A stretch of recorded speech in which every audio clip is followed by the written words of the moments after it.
আঘাত দিলেহে কোন কেনেকুৱা চিনি পাব পাৰি। ঠিক একেদৰে বিপদত পৰিলেহে বন্ধু চিনি পাব পাৰি।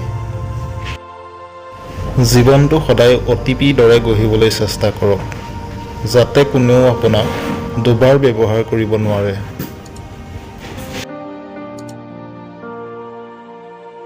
জীৱনত সফল নহ'লে বাৰে বাৰে চেষ্টা কৰা, হাৰ মানি নিদিবা, কিয়নো এজোপা লঠঙা গছেও পাতৰ বাবে অপেক্ষা কৰে।